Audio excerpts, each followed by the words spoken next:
세계 원유 매장량의 9.5%, 천연가스의 7.8%, 그리고 다이아몬드의 절반 이상이 아프리카 대륙에 묻혀 있습니다. 금, 코발트, 백금, 우라늄까지 더하면 이 대륙은 지구상에서 가장 풍요로운 자원의 보고라 할 수 있습니다. 하지만 이 땅에 사는 사람들의 삶은 그와 정반대입니다. 아프리카 인구의 40% 이상이 슬럼가에서 하루를 견디고 2억 명의 어린이가 깨끗한 물조차 마시지 못하며 평균 수명은 50세를 간신히 넘습니다. 자원은 넘쳐나는데 사람들은 굶주리고, 땅은 비옥한데 농사는 실패하며 원조는 쏟아지는데 가난은 대물림됩니다. 자원 부국이 왜 가난한가? 이 질문은 단순한 경제 문제가 아닙니다. 식민지의 역사, 기후의 저주, 부패한 권력, 그리고 문화적 관습까지 뒤엉킨 복합 구조의 결과입니다. 지금부터 우리는 아프리카 빈곤의 뿌리를 하나씩 파헤쳐 보겠습니다. 아프리카 대륙의 90% 이상은 열대 기후대에 속합니다. 적도를 중심으로 펼쳐진 이 광활한 땅은 1년 내내 고온다습한 환경을 유지하며, 이는 인간에게는 축복이 아니라 재앙에 가깝습니다. 고온다습한 기후는 모기와 파리, 각종 병원균이 번식하기에 최적의 조건을 만들어냅니다.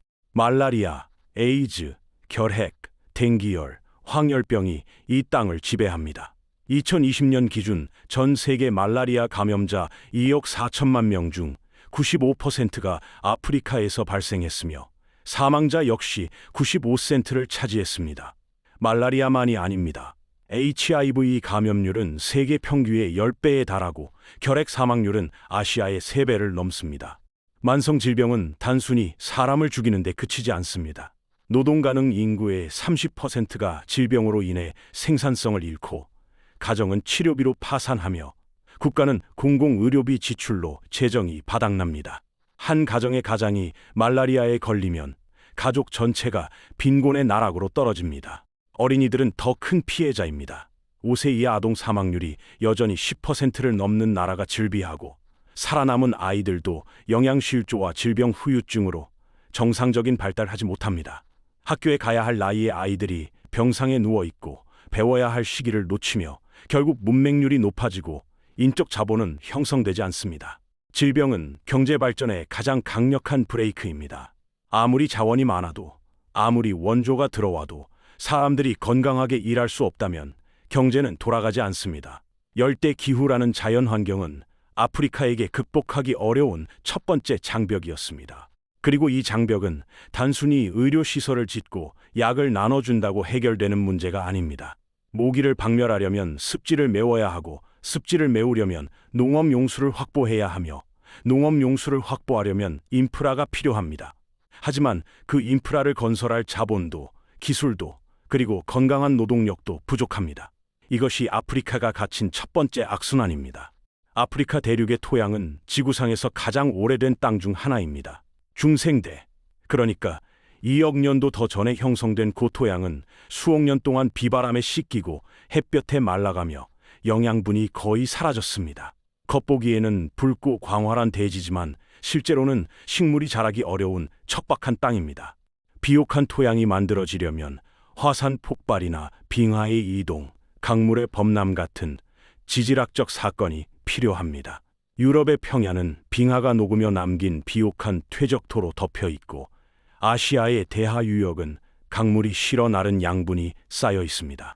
하지만 아프리카 대륙은 지질학적으로 안정되어 있어서 이런 변화가 거의 없었습니다. 농업이 불가능한 땅에서 사람들은 화전 농업에 의존할 수밖에 없었습니다.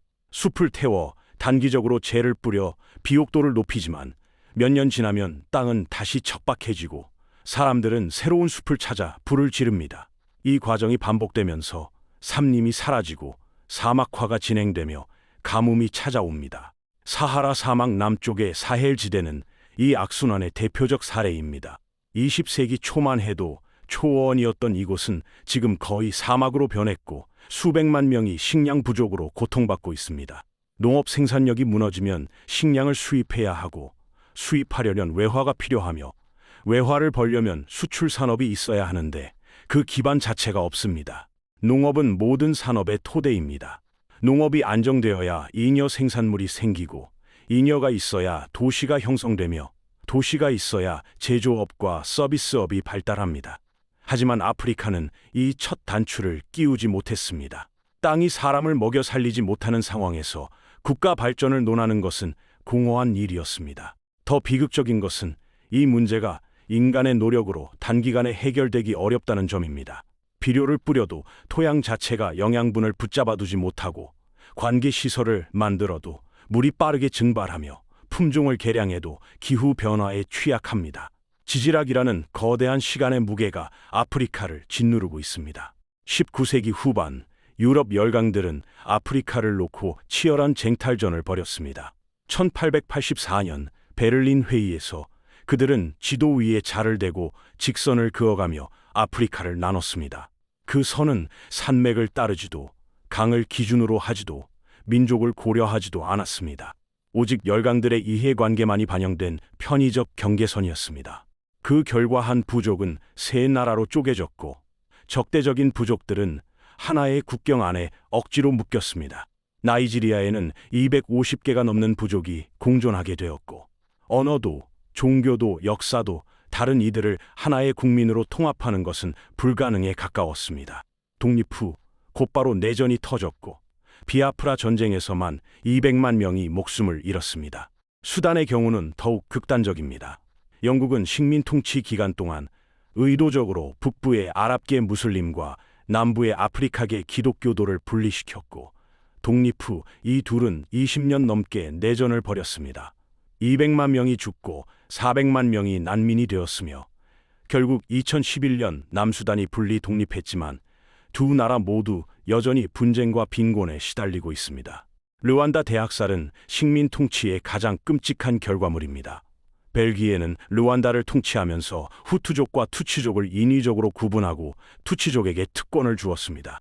독립 후 권력을 잡은 후투족은 쌓인 원한을 폭발시켰고, 1994년 100일 동안 80만 명의 투치족이 학살당했습니다.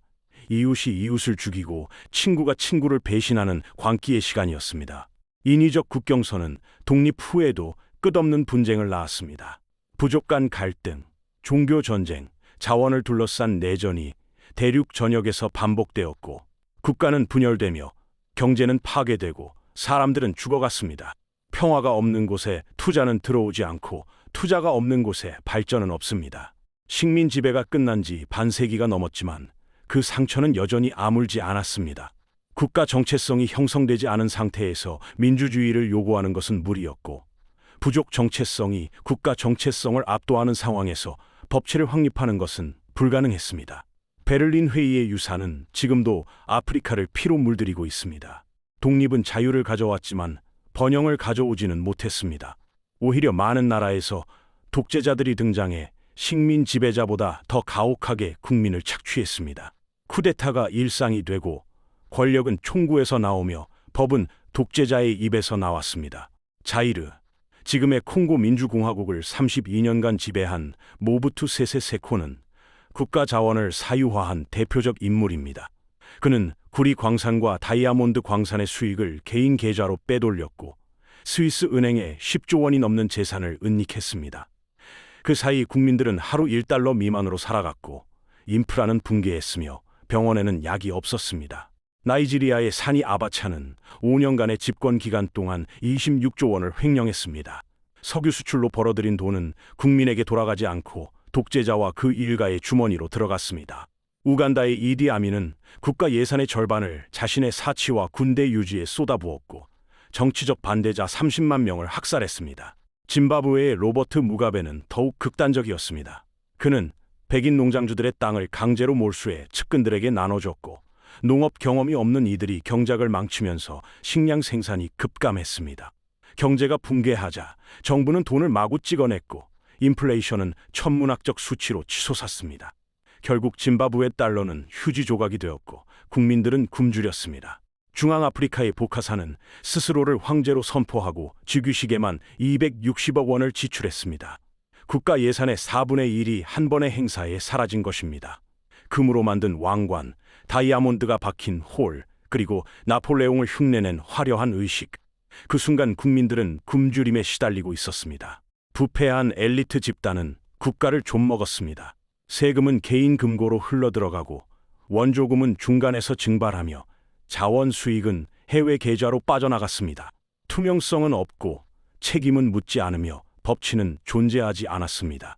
국민의 세금과 자원 이익이 빼돌려지는 동안 국가 성장은 멈췄고 빈곤은 대물림되었습니다. 아프리카의 전통 사회는 대가족과 씨족 공동체를 중심으로 작동해 왔습니다. 개인은 홀로 존재하는 것이 아니라 가족과 부족의 일부로 존재하며 성공한 한 사람은 공동체 전체를 부양해야 한다는 강력한 관습이 뿌리 깊게 자리 잡고 있습니다.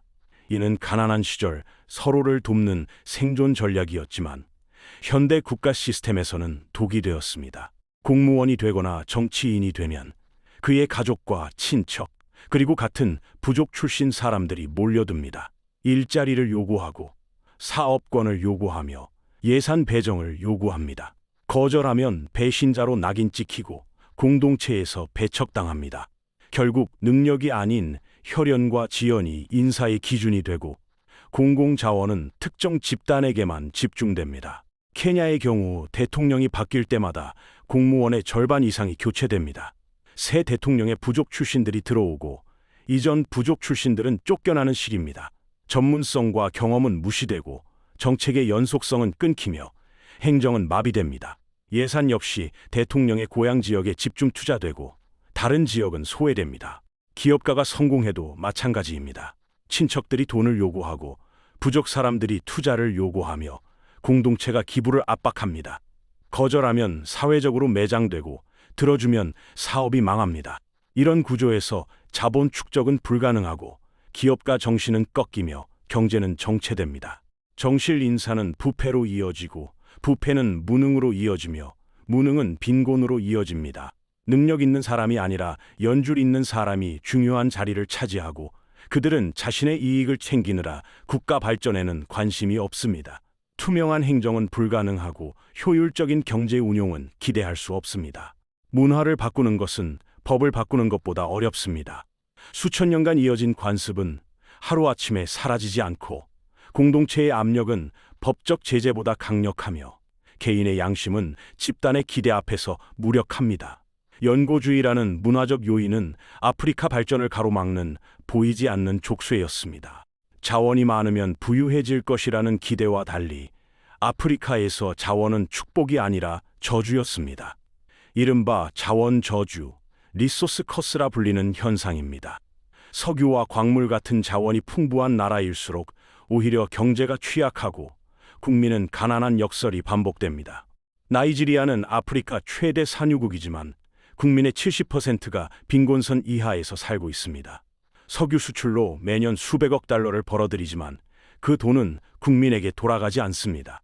정부는 석유에만 의존하며 제조업과 농업을 방치했고 석유 가격이 떨어지면 국가 재정이 즉시 위기에 빠집니다. 앙골라 역시 석유와 다이아몬드가 넘쳐나지만 유아 사망률은 세계 최악 수준이고 국민 절반이 깨끗한 물을 마시지 못합니다. 자원 수익은 소수 엘리트와 외국 기업이 나눠 가지고 국민은 여전히 하루 일 달려로 연명합니다. 인프라와 교육에 투자하는 대신 단기 수익 산업에만 매달린 결과입니다. 자원 의존은 네덜란드 병을 유발합니다. 자원 수출로 외화가 대량으로 유입되면 자국 화폐 가치가 상승하고 그러면 제조업 제품의 수출 경쟁력이 떨어집니다. 공장이 문을 닫고 기술자가 일자리를 잃으며 산업 기반이 무너집니다. 결국 경제는 자원 하나에만 의존하게 되고 자원 가격이 폭락하면 국가 전체가 흔들립니다. 더 큰 문제는 자원이 부패를 부른다는 점입니다. 석유와 광물은 땅에서 나오는 돈이기 때문에 투명한 관리가 어렵고 권력자들이 중간에서 빼돌리기 쉽습니다. 외국 기업들은 독재자와 결탁해 자원 채굴권을 얻고 이익의 대부분을 해외로 가져갑니다. 국민에게는 환경 파괴와 강제 이주만 남습니다. 자원이 풍부한 나라는 장기적 투자를 게을리합니다. 당장 땅을 파면 돈이 나오는데 굳이 학교를 짓고 도로를 만들고 공장을 세울 이유가 없습니다. 하지만 자원은 언젠가 고갈되고 그때가 되면 아무것도 남지 않습니다. 기술도 인재도 산업도 없는 빈 껍데기만 남는 것입니다. 자원 의존의 함정에서 벗어나려면 수출 다변화, 제조업 육성, 그리고 투명한 자원 관리가 필수입니다. 하지만 단기 이익에 눈먼 권력자들은 이를 외면하고 국민들은 자원의 대륙에서 여전히 굶주리고 있습니다. 매년 수백억 달러의 국제 원조가 아프리카로 쏟아져 들어옵니다. UN, 세계은행, 선진국 정부, 그리고 수많은 NGO가 식량, 의약품, 교육 지원, 인프라 건설 프로젝트를 진행하지만 효과는 미미합니다. 돈은 들어오는데 가난은 줄지 않고 지원은 늘어나는데 자립은 멀어집니다. 원조금의 상당 부분이 부패한 관료들에게 유출됩니다. 2011년 말리에서는 에이즈 퇴치 기금 56달가 정부 관리들에게 횡령되었고, 잠비아에서는 유럽연합이 지원한 교육 예산이 중간에서 사라져 원조가 중단되는 사태가 벌어졌습니다. 원조금이 국민에게 도달하기 전에 절반 가까이 증발하는 것입니다. 원조 의존은 정부의 책임 의식을 약화시킵니다. 세금을 걷어 국민을 먹여 살려야 한다는 압박이 없으니 정부는 국민보다 원조 기관의 눈치를 보게 됩니다. 국민에게 책임을 지는 대신 외국 원조 기관에 보고서를 제출하는 데 급급하고, 자립 경제를 구축하기보다 다음 원조금을 기다리는 데 익숙해집니다. 원조 사업 자체도 비효율적인 경우가 많습니다. 선진국에서 만든 계획을 현지 상황을 고려하지 않고 그대로 적용하거나, 현지인이 유지 관리할 수 없는 고가 장비를 들여오거나, 단기 프로젝트로 끝나버려 지속 가능성이 없는 경우가 허다합니다. 우물을 파도 펌프가 고장나면 수리할 기술자가 없고, 학교를 지어도 교사 월급을 줄 예산이 없습니다. 심지어 원조가 현지 산업을 파괴하기도 합니다. 무료로 배급되는 식량은 현지 농민들의 팔로를 막고, 무상으로 제공되는 옷은 현지 의류 산업을 무너뜨립니다. 원조에 익숙해진 사람들은 스스로 생산하고 벌어들이려는 의지를 잃고 손을 벌리고 기다리는 것에 익숙해집니다. 원조가 나쁘다는 것이 아닙니다. 긴급 재난 상황이나 절대 빈곤 해소를 위해서는 원조가 필수적입니다. 하지만 원조만으로는 근본적인 변화를 만들 수 없습니다. 원조 없이도 스스로 설 수 있는 구조를 만들지 못한다면 원조는 마약과 같아서 끊을 수 없는 의존으로 이어질 뿐입니다. 결국 원조의 역설은 명확합니다. 도움을 받으면 받을수록 자립은 멀어지고, 돈이 들어오면 들어올수록 부패는 심해지며, 지원이 늘어나면 늘어날수록 책임의식은 약화됩니다. 원조에서 투자로, 시혜에서 파트너십으로 패러다임이 전환되지 않는 한 아프리카의 빈곤은 계속될 것입니다. 1950년대 한국 역시 세계 최빈국 중 하나였습니다. 식민지배 35년, 동족상잔의 전쟁 3년을 거치며 산업시설은 폐허가 되었고, 국민의 대다수는 문맹이었으며 1인당 국민소득은 아프리카 평균보다 낮았습니다. 자원도 없고 자본도 없고 기술도 없는 절망적인 상황이었습니다. 한국과 아프리카는 공통점이 많았습니다. 둘 다 식민 지배를 겪었고 전쟁의 상처를 안고 있었으며 외세의 간섭에 시달렸습니다. 자원도 부족했고 인프라도 무너졌으며 국제사회에서 변방 취급을 받았습니다. 출발선은 비슷했습니다. 하지만 결과는 완전히 달랐습니다. 가장 큰 차이는 토지개혁이었습니다. 한국은 1950년 농지개혁을 단행해 소작농에게 땅을 나눠주고 농민들이 자립할 수 있는 기반을 만들었습니다. 땅을 가진 농민은 생산성이 높아졌고 식량 자급이 가능해졌으며 농촌이 안정되자 도시 산업화도 가능해졌습니다. 반면 아프리카는 토지개혁에 실패하거나 오히려 역행하여 농업 기반이 무너졌습니다. 두 번째 차이는 교육 투자였습니다. 한국은 1950년대부터 국가 예산의 상당 부분을 교육에 쏟아부었고 문맹률을 급격히 낮추며 인적 자본을 형성했습니다. 배운 사람들은 공장에서 일하고 기술을 익히며 수출 산업의 역군이 되었습니다. 아프리카는 교육 예산을 군비와 권력 유지에 써버렸고 인재는 해외로 유출되었습니다. 세 번째는 산업 다변화입니다. 한국은 섬유, 철강, 조선, 전자, 자동차 등 다양한 제조업을 육성하며 수출 주도 경제를 만들었습니다. 하나의 산업이 흔들려도 다른 산업이 받쳐주는 구조였습니다. 아프리카는 자원 수출에만 의존하며 제조업을 방치했고 자원 가격 변동에 경제 전체가 요동쳤습니다. 네 번째는 민족 통합과 국가 정체성입니다. 한국은 단일 민족, 단일 언어, 공통의 역사를 가지고 있어 국가 정체성을 확립하기 쉬웠고, 이는 내전을 방지하고 정치적 안정을 유지하는 데 결정적이었습니다. 아프리카는 인위적 국경선 안에 수십 개의 부족이 뒤섞여 있어 국가 정체성이 형성되지 않았고, 부족 갈등이 끊이지 않았습니다. 다섯 번째는 부패 척결과 법치 확립입니다. 한국도 부패가 없지는 않았지만 최소한의 법적 제도가 작동했고, 경제 발전 과정에서 점차 투명성이 높아졌습니다. 아프리카는 법 자체가 존재하지 않거나 법이 있어도 집행되지 않으며 권력자가 곧 법인 상황이 지속되었습니다. 결국 제도와 신뢰의 차이가 한국과 아프리카의 운명을 갈랐습니다.